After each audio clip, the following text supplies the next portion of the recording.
اور یہاں پہ آپ کو بریکنگ نیوز دے رہے ہیں کہ کراچی میں انسداد دہشت گردی عدالت میں میڈیا ہاؤسز حملہ اور اشتعال انگیز تقاریر کے مقدمات کی سماعت ہوئی۔ عدالت میں MQM رہنما رؤوف صدیقی پیش ہوئے، جبکہ فاروق ستار اور وسیم اختر عدالت میں پیش نہیں ہو سکے۔ اسی حوالے سے مزید تفصیلات جان لیتے ہیں کراچی سے فیض نیوز کے نمائندے میر تابش رند سے۔ جی تابش، بتائیے گا فاروق ستار اور وسیم اختر عدالت میں پیش کیوں نہیں ہو سکے؟ جی بالکل، میں آپ کو بتاتا چلوں، یہ جو ہے اشتعال انگیزی تقاریر اور میڈیا ہاؤسز پر حملے کی کیس کی آج سماعت ہوئی ہے، جس میں فاروق ستار دراصل اسلام آباد میں ہیں۔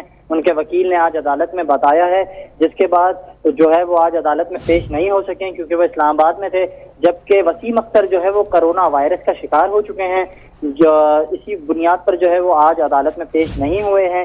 اسی کے ساتھ ساتھ میں آپ کو اس کیس کے حوالے سے مزید جو ہے تفصیلات وہ بتاتا چلوں تو جو ہے عدالت نے اس کیس کو جو ہے